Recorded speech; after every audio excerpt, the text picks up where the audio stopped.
گمراہیوں کی رات میں نور ہدا قرآن ہے. بنو سلمہ میں ایک ٹرائب تھا، بنو سلمہ ایک ٹرائب تھا جو مدینہ سے دور رہتا تھا. ان کو مسجد نبوی آ کر رسول اللہ کے پیچھے نماز پڑھنے کا بہت شوق تھا، لیکن وہ بہت 1-1.5 گھنٹے کا فاصلہ طے کر کے پھر نماز کے لیے آیا کرتے تھے. تو انہوں نے فیصلہ کیا، انہوں نے سوچا کہ ہم مدینہ میں اپنے قبیلے کو آباد کر لیں گے.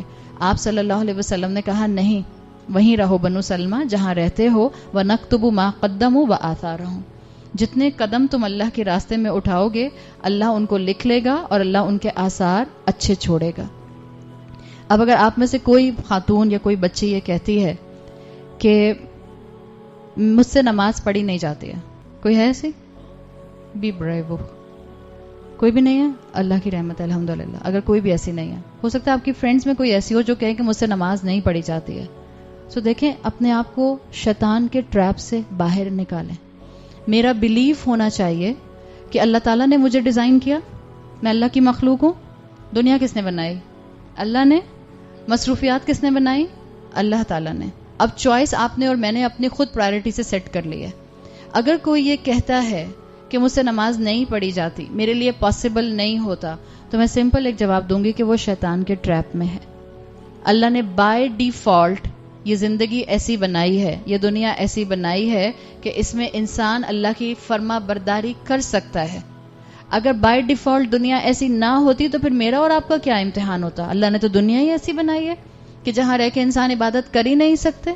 یہ تمام صحابہ، یہ تمام تابعین، یہ تمام محدثین، یہ تمام خلفاء جن کا ابھی ہم نے ذکر کیا، جو جوانی میں عبادت کیا کرتے تھے، کیا وہ پلانٹ ارتھ پہ نہیں رہتے تھے؟ پلانٹ مارس پہ رہتے تھے؟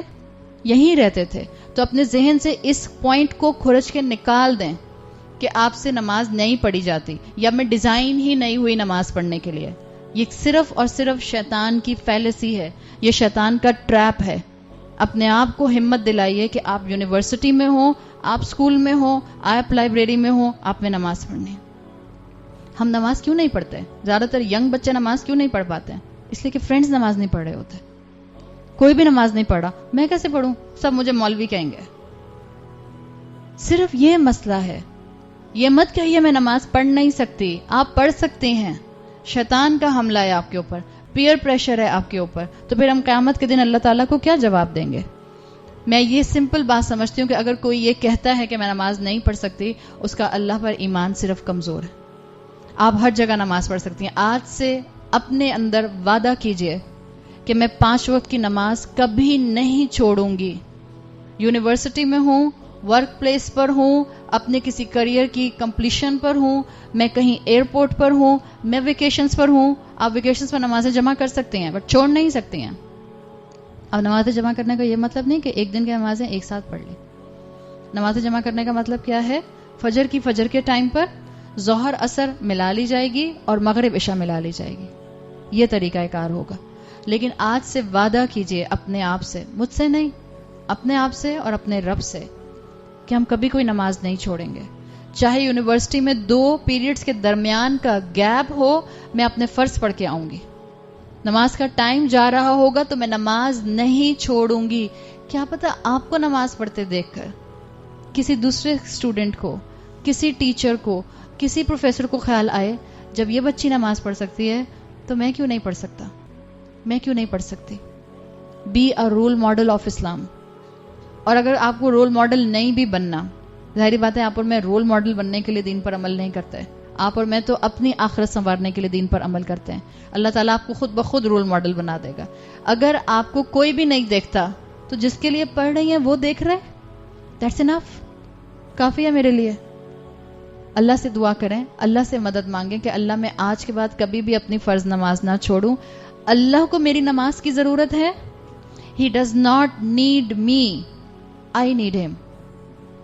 مجھے اللہ کی ضرورت ہے اور مجھے ہر قدم پر اللہ کی ضرورت ہے. تو آج سے انشاءاللہ ہم اپنی نمازوں کو بالکل بھی مس نہیں کریں گے، ورنہ شیطان آہستہ آہستہ آپ کو اللہ سے دور کرنا شروع کر دے گا. ہماری دوستیاں ہمیں نمازوں میں آگے نہیں بڑھنے دیتی، ہمارے فرینڈز، ہمارے سرکل، ہمارے سوشل سرکل، ہماری مصروفیات، ہماری پرائرٹیز ہمیں نمازوں میں آگے نہیں بڑھنے دیتی. اللہ سے دعا کریں کہ اللہ تعالیٰ میرا اور آپ کا تعلق اتنا مضبوط ہو جائے کہ میں اپنی 5 وقت کی نماز کبھی نہ چھوڑوں. اور جو 5 وقت کی نماز کا شوقین ہوتا ہے وہ کبھی کبھار مسجد جانے کا ضرور سوچتا ہے. اس کا دل کرے گا کہ میں بھی ایک تراویح مسجد میں پڑھ کے آؤں. اور جو ریگولر مسجد میں تراویح پڑھنے والے ہوتے ہیں ان کے وہاں پر جو دوست بن جاتے ہیں. اکثر مائیں پریشان رہتی ہیں میرے بیٹے کے اچھے دوست نہیں ہیں. بیٹوں والی ماؤں کو میرا مشورہ ہے پلیز اپنے بیٹوں کو پیوبرٹی کے بعد مسجد بھیجنا شروع کیجیے. ہم مائیں پریشان رہتی ہیں کہ اسکولز میں ان کے فرینڈز اچھے نہیں ہیں. ہم مائیں پریشان رہتی ہیں ان کی اچھی کمپنی نہیں ہے. جب بچہ آپ کا مسجد جائے گا اس کو اچھی کمپنی اپنے عمر کے برابر کی ضرور ملے گی. بھیجیے ان کو مسجد میں. اور جب مسجد میں انسان جاتا ہے, الحمدللہ آپ میں سے یہاں کتنے لوگ ہیں جن کو میں کچھ کو میں جانتی ہوں الحمدللہ, کچھ کو بس میری سلام دعا کی حد تک ملاقات ہوتی ہے, لیکن کیا آپ کا اور ہمارا ایک افیلیشن, ایک بانڈ ہے یا نہیں ہے؟ ہم ایک دوسرے کو فیملی وائز نہیں جانتے ہیں, لیکن ہماری آپس کی ایک ایسوسیشن ہے, اور یہ ایسوسیشن ہماری قرآن کے ذریعے ہے, اسلام کے ذریعے. جب بچہ آپ کا مسجد جائے گا اور لائک مائنڈیڈ لوگوں میں اٹھے گا, بیٹھے گا, اس کو بھی اچھی دوستیاں کرنے کا موقع ملے گا. آپ دیکھیں جو ہماری قرآن کلاس کے دوست ہوتے ہیں وہ سب سے اچھے ہوتے ہیں.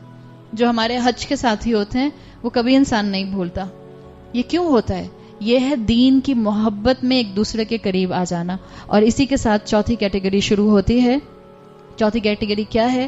وَرَجُلَانِ تَحَابَّ فِي اللَّهِ, وہ 2 لوگ جو آپس میں محبت کریں اللہ کی خاطر, اجتماع علیہ, اسی محبت پر اکٹھے ہوں, وتفرقا علیہ, اور اسی محبت پر جدا ہوں. یعنی 2 لوگوں کا محبت کرنا خالصتاً صرف اللہ کے لیے. المرء مع من احب, انسان اسی کے ساتھ ہوتا ہے جس سے وہ محبت کرتا ہے. قیامت کے دن آپ اور میں کس کے ساتھ اٹھائے جائیں گے یہ میرا اور آپ کا دنیا میں ہی چوائس کرنے کا معاملہ ہے. آپ کے آنکھیں بند کریں آدھے منٹ کے لیے, بلکہ آدھا منٹ بہت زیادہ ہے. جتنی بھی ینگ بچیاں بیٹھی ہیں ان کے جتنے بھی رول ماڈل ہوں گے وہ تو ان کے سامنے آنکھیں بند کرتے ساتھ فوراً ہی آ جاتے ہیں, جن کو سارا دن یوٹیوب پر بیٹھ کر دیکھتے رہتے ہیں. وہ سارے یوٹیوبرز جن کے پیچھے پیچھے چلنے کی کوشش کر رہے ہوتے, وہ تو اماں اور ابا کی لگام ہے کہ ہمارے بچوں نے اپنے اپنے یوٹیوب چینل نہیں شروع کر لیے, ورنہ سب شروع کر چکے ہوتے. صحیح کہہ رہی ہیں بچوں؟ بچے کہہ رہے ہیں آنٹی کیسی باتیں کرتی ہیں, لا حول ولا قوت الا باللہ. بس جس کو آپ دن رات دیکھیں گی, آپ کا اٹھنا بیٹھنا پہننا بولنا ایکسنٹ اسی کی طرح کا ہو جائے گا. تو ذرا آپ خود سوچ لیں, آپ میں سے جتنی جو پیچھے مائیں بیٹھی ہیں, میں اگر آپ لوگ ڈرامے فلمیں دیکھتی ہیں تو آپ سوچ لیں کس ایکٹرز کا آپ بہت ہی جو ہیں وہ پیشن کے ساتھ دیکھتی ہیں, آپ اسی کو فالو کرنے کی کوشش کریں گی. آپ کہیں گی اس کی 3 انچ کی کمر ہے تو یا اللہ میری کمر بھی 3 انچ کی کر دینا. جس کے ساتھ آپ کانسٹنٹلی میگزین میں اور موویز میں اور یوٹیوب میں جس کو کانسٹنٹلی دیکھتی رہیں گی. بہت شوق ہے نا, بعض لوگوں کو ایکٹریسز سے ملنے کا ہوتا ہے, ایکٹر سے ملنے کا ہوتا ہے, کسی ایتھلیٹ سے ملنے کا ہوتا ہے. دنیا میں موقع نہیں ملتا, اور وہ سب اللہ کی عبادت میں آگے بڑھنے والے لوگ نہیں ہوتے. قیامت کے دن ان ایکسپیکٹڈلی آپ انہی کے ساتھ اٹھائی جائیں گے. پھر خوش ہو جائیے گا, پھر لیجیے گا آٹوگراف. المرء مع من احب, انسان اسی کے ساتھ ہوگا جس سے اس نے محبت کی. اللہ نہ کرے کہ ہماری گیدرنگز آخرت میں وہ ہوں کہ جن کے اندر اللہ کی نافرمانی کرنے والے لوگ ہوں. اللہ کی خاطر محبت کرنا شروع کیجئے. اپنے دوستوں میں لائک مائنڈڈ دوست, اور لائک مائنڈڈ کون سے؟ جو اللہ سے محبت کریں اور آپ ان سے محبت کریں. ایک تابعی ہیں جن کا نام آتا ہے محمد ادریس رحمۃ اللہ علیہ. محمد ادریس کہتے ہیں ایک مرتبہ وہ ڈمیسکس کی ایک مسجد میں گئے. کہتے ہیں میں وہاں گیا اور میں نے ایک نوجوان کو دیکھا, بہت ہی ہینڈسم سا اور فیئر کمپلیکشن, اور دانت اس کے چمکدار سفید. ایک ہوتا ہے نا کسی کی پرسنالٹی کو ایک دم سے دیکھ کے آپ کو بہت اچھا لگتا ہے. تو محمد ادریس کہتے ہیں کہ اس نوجوان کو دیکھ کر ایک دم سے مجھے اچھی فیلنگز آئیں. پھر میں نے آبزرو کیا کہ مسجد میں تھے, مسجد میں بیٹھا ہے اور آس پاس اس کے لوگ سرکل بنا کے بیٹھے ہیں, اور جو وہ کہہ رہا ہے سب لوگ بہت غور سے سن رہے ہیں.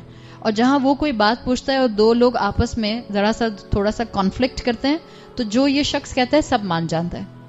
کچھ دیر کے بعد وہاں سے ایک شخص گزرا, یہ بیٹھ کے دور آبزرو کر رہے تھے محمد ادریس. کہتے ہیں میں نے ایک شخص سے پوچھا یہ کون ہے جو سامنے شخص بیٹھا ہے؟ انہوں نے کہا یہ اللہ کے رسول کے صحابی معاذ ابن جبل ہیں رضی اللہ عنہ. یہ تابعی تھے نا محمد ادریس. کوئی واٹس ایپ تو تھا نہیں اس وقت, فیس بک اکاؤنٹ ہوتے نہیں تھے, تو معاذ ابن جبل کی کوئی سیلفی لگی ہوئی نہیں تھی کہیں پہ, کسی کو معلوم نہیں تھا کیسے ہیں. بعض اسکالرز ان کے لیے لکھتے ہیں اس واقعے کے اندر کہ صحابی رسول جو ہوتے تھے ہائیجین میں بڑے اچھے ہوتے تھے, صاف ستھرے بھی ہوتے تھے اور بالکل نیٹ اینڈ کلین نظر آتے تھے. تو محمد ادریس کہتے ہیں کہ میں بہت شوق سے دور بیٹھ کر ان کو دیکھتا رہا, اور جب مجھے یہ پتہ چلا کہ یہ اللہ کے رسول کے صحابی ہیں تو میں نے اپنے دل میں ان سے محبت محسوس کرنا شروع کر دی. کہتے ہیں اگلے دن میں ظہر کی نماز سے پہلے ہی آ گیا کہ میں دیکھوں کہ یہ اللہ کے رسول کے صحابی یہاں پر ہیں یا نہیں. کہتے ہیں میں آیا تو ابھی اذان ہوئی تھی اور معاذ ابن جبل اپنی سنت ادا کر رہے تھے. میں وہیں بیٹھ گیا اور میں انتظار کرنے لگا کہ یہ سلام پھیریں تو میں ان سے بات کروں. انہوں نے سلام پھیرا, اپنی سنت مکمل کی. محمد ادریس نے کہا السلام علیکم, اور پھر اس کے بعد ڈائریکٹ کہتے ہیں واللہ لا احبک للہ, واللہ میں آپ سے اللہ کی خاطر بہت محبت کرتا ہوں. ایک دفعہ دیکھا تھا, ایک ہی دن پہلے ملاقات ہوئی تھی, اور انہوں نے کہا کہ اللہ کی خاطر میں آپ سے بہت محبت کرتا ہوں. معاذ ابن جبل نے کہا اللہ, کیا واقعی اللہ کے لیے؟ محمد ادریس نے کہا بالکل اللہ کے لیے. پھر معاذ بن جبل نے پوچھا اللہ, کیا اللہ کے لیے؟ اور معاذ بن جبل نے 3 مرتبہ یہی چیز پوچھی. انہوں نے تینوں مرتبہ کہا بالکل اللہ کے لیے. اس کے بعد معاذ بن جبل نے کہا انی سمعت رسول اللہ یقول, میں نے رسول اللہ صلی اللہ علیہ وسلم کو کہتے ہوئے سنا ہے. وہ کیا کہتے ہیں؟ قال اللہ تبارک و تعالی وجبت محبتی للمتحابین فی, میری محبت ان کے لیے گارنٹی ہے جو ایک دوسرے سے میری وجہ سے محبت کرتے ہیں. فی المتجالسین, جو میری محبت میں اکٹھے بیٹھتے ہیں. والمتزاورین, جو میری محبت میں ایک دوسرے کو وزٹ کرتے ہیں, اور جو میری محبت میں سپینڈ کرتے ہیں. اور میری محبت ایسے لوگوں کے لیے گارنٹی ہے. امام مالک کے اندر یہ صحیح حدیث آتی ہے. تو اللہ کی خاطر ایک دوسرے سے محبت کرنا ایک سائن ہے کہ اللہ آپ سے محبت کرتا ہے.